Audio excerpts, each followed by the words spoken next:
Assalamualaikum warahmatullahi wabarakatuh. Perkenalkan, nama saya Alimuddin dari kelas B, Fakultas Ekonomi Syariah di Sekolah Tinggi Ekonomi dan Bisnis Islam STEBI Global Mulia Cikarang, dengan mata pelajaran Manajemen Bisnis Islam. Selanjutnya, izinkan saya untuk membahas materi yang akan saya bawakan dengan tema strategi bisnis Rasulullah. Pada zaman modern ini, bisnis menjadi salah satu hal yang tak bisa dipisahkan dari kehidupan sehari-hari kita. Semua orang, baik itu individu maupun perusahaan, berlomba-lomba untuk mencari strategi bisnis yang tepat guna meraih kesuksesan. Namun, pernahkah kita berpikir bahwa strategi bisnis yang kita gunakan sebenarnya telah diajarkan oleh sosok yang mulia, Nabi Muhammad SAW. Baik, untuk selanjutnya yaitu rangkaian materi yang saya bahas, yaitu nomor 1, cara menerapkan strategi bisnis Rasulullah. Nomor 2, tips menggunakan strategi bisnis Rasulullah. Nomor 3, rahasia sukses bisnis Rasulullah. Nomor 4, ayat Al-Quran dan hadis tentang bisnis Islam. Nomor 5, prinsip-prinsip bisnis dalam Islam. Dan yang nomor 6, tips bisnis dalam Islam. Strategi bisnis Nabi Muhammad SAW merujuk pada serangkaian langkah dan tindakan yang diambil oleh Nabi Muhammad untuk mencapai keberhasilan dalam berbagai aspek bisnis, dalam bidang dagang dan ekonomi. Nabi Muhammad dikenal sebagai seorang pedagang yang sukses dan sekaligus pemimpin yang bijaksana.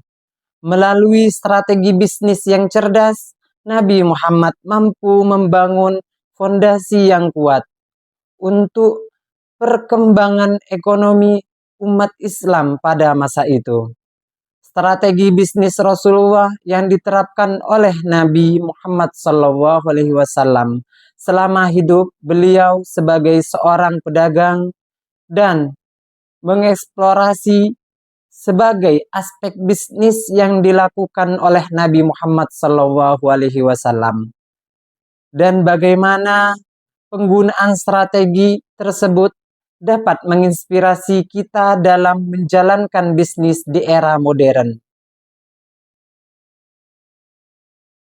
Baik, untuk materi yang pertama yaitu cara menerapkan strategi bisnis Rasulullah. Bagaimana cara menerapkan strategi bisnis Nabi Muhammad SAW? Yang pertama yaitu menjunjung tinggi integritas dalam bisnis. Nabi Muhammad selalu menjaga kejujuran dan kredibilitas dalam semua transaksi bisnisnya. Yang kedua, memiliki visi yang kuat dan tujuan yang jelas. Nabi Muhammad memiliki visi untuk memperbaiki kehidupan ekonomi umat Islam dan berusaha mencapai tujuan tersebut melalui langkah-langkah konkret. Yang ketiga, memahami kebutuhan pasar. Nabi Muhammad selalu mempelajari pasar dan kebutuhan masyarakat untuk memenuhi kebutuhan yang ada. Yang keempat, membangun kerjasama yang baik dengan pemasok dan klien.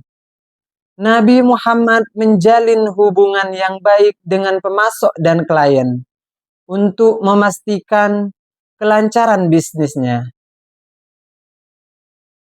Yang kelima, mengelola risiko dengan bijaksana.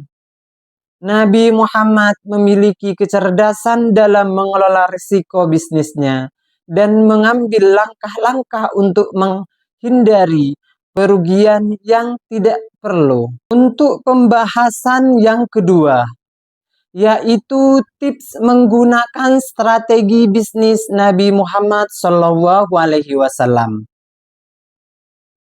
Berikut adalah beberapa tips yang dapat membantu kita menggunakan strategi bisnis Nabi Muhammad SAW dengan efektif. Yang pertama, selalu berpegang teguh pada nilai-nilai etika dan moral dalam setiap keputusan yang kita ambil. Yang kedua, menjaga kualitas produk atau layanan kita agar selalu memenuhi standar yang tinggi. Yang ketiga, berikan pelayanan yang ramah dan profesional kepada pelanggan. Yang keempat, bangun hubungan yang baik dengan rekan bisnis dan pelanggan. Yang terakhir, selalu berusaha untuk memberikan manfaat bagi masyarakat dan ikut berkontribusi dalam pengembangan komunitas kita. Baik, untuk pembahasan yang ketiga, yaitu rahasia sukses bisnis yang dilakukan oleh Rasulullah bisa berjalan karena beliau menjalankan strategi bisnis apa saja. Ya, Nabi membangun hubungan interpersonal yang berkesan. Ini ditunjukkan dengan sikap yang bersahabat dan raut wajah yang selalu tersenyum. Dia juga mampu mengingat nama maupun masa lalu mitra yang dijumpainya. Rasulullah juga bisa membuat suasana menjadi ceria dan saling mendukung.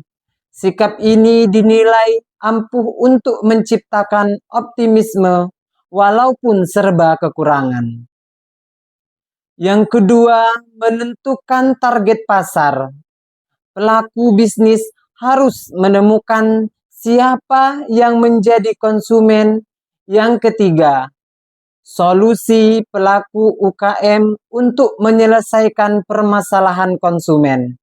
Untuk pembahasan yang keempat, yaitu ayat Al-Quran dan hadis tentang bisnis. Sebagaimana dalam ayat Al-Quran yang artinya Allah menghalalkan jual beli dan mengharamkan riba. Quran Surat Al-Baqarah ayat 275.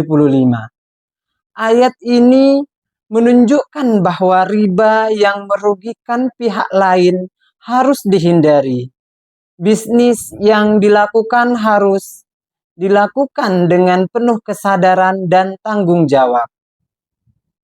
Ayat lain menjelaskan yang artinya, hai orang-orang yang beriman, janganlah kamu memakan riba dengan berlipat ganda dan bertakwalah kepada Allah, supaya kamu mendapat keberuntungan.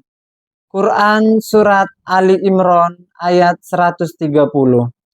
Ayat ini menunjukkan bahwa dalam bisnis tidak boleh ada tindakan yang merugikan pihak lain. Bisnis harus dilakukan dengan jalan yang halal dan tidak merugikan pihak lain. Dari Abu Hurairah radhiyallahu an, Rasulullah Shallallahu alaihi wasallam bersabda, sesungguhnya Allah menyukai seorang pedagang yang jujur dan amanah. Hadis riwayat Ahmad, Abu Daud, Tirmizi, dan Ibnu Majah. Hadis ini menunjukkan bahwa dalam bisnis, kejujuran dan keamanan menjadi kunci utama dan mendapatkan keberkahan dari Allah Subhanahu wa Ta'ala. Untuk pembahasan yang nomor 5, yaitu prinsip-prinsip bisnis dalam Islam. Yang pertama, prinsip keadilan. Dalam bisnis harus ada keadilan yang dijaga. Tidak boleh ada tindakan yang merugikan pihak lain. Bisnis harus dilakukan dengan jalan yang halal dan tidak merugikan pihak lain. Yang kedua, prinsip kejujuran. Dalam bisnis, kejujuran menjadi kunci utama dalam mendapatkan keberkahan dari Allah Subhanahu wa Ta'ala. Seorang pedagang harus jujur dalam setiap transaksi yang dilakukan. Yang ketiga, prinsip amanah. Dalam bisnis, seorang pedagang harus amanah dalam setiap transaksi yang dilakukan. Sebagai contoh, seorang pedagang harus menjaga barang yang dijual dengan baik, sehingga tidak merugikan pembeli. Yang keempat yaitu prinsip kerja keras. Dalam bisnis, seorang pedagang harus bekerja keras untuk mendapatkan keuntungan yang halal. Usaha yang dilakukan harus sesuai dengan kemampuan dan tidak boleh merugikan pihak lain. Untuk pembahasan yang nomor 6 yaitu tip bisnis dalam Islam. Yang pertama, pilihlah bisnis yang halal dalam Islam. Tidak semua bisnis diperbolehkan. Seorang pedagang harus memilih bisnis yang halal dan tidak merugikan pihak lain. Yang kedua, jangan menipu dalam berbisnis. Seorang pedagang harus jujur dalam setiap transaksi yang dilakukan. Tidak boleh ada tindakan yang merugikan pihak lain atau menipu dalam bisnis. Yang ketiga, hindari riba. Riba adalah hal yang sangat dilarang dalam Islam. Seorang pedagang harus menghindari riba dalam setiap transaksi yang dilakukan. Yang keempat, berdoa sebelum berbisnis. Seorang pedagang harus selalu berdoa sebelum berbisnis, agar usaha yang dilakukan mendapatkan keberkahan dari Allah Subhanahu wa Ta'ala. Baik, yang terakhir yaitu kesimpulan. Dalam bisnis, mengambil pelajaran dari strategi bisnis Nabi Muhammad SAW dapat memberikan manfaat yang besar. Dengan mengutamakan integritas, memiliki visi dan tujuan yang jelas, memahami kebutuhan pasar, menjalani hubungan baik dengan pemasok dan klien, serta mengelola risiko dengan bijaksana. Kita dapat meningkatkan kesuksesan bisnis dan berkontribusi pada kesejahteraan umat. Mari terapkan nilai-nilai yang diajarkan oleh Nabi Muhammad dan setiap langkah bisnis kita, sehingga dapat membawa keberkahan dan kebaikan bagi semua. Dalam bisnis, seorang pedagang harus memperhatikan prinsip-prinsip dalam Islam. Bisnis harus dilakukan dengan jalan yang halal dan tidak merugikan pihak lain. Kejujuran, amanah, dan kerja keras menjadi kunci utama dalam mendapatkan keberkahan dari Allah Subhanahu wa Ta'ala. Seorang pedagang harus selalu berdoa sebelum berbisnis agar usaha yang dilakukan mendapatkan keberkahan dari Allah Subhanahu wa Ta'ala. Terima kasih untuk materi yang sudah kami bahas. Wassalamualaikum warahmatullahi wabarakatuh.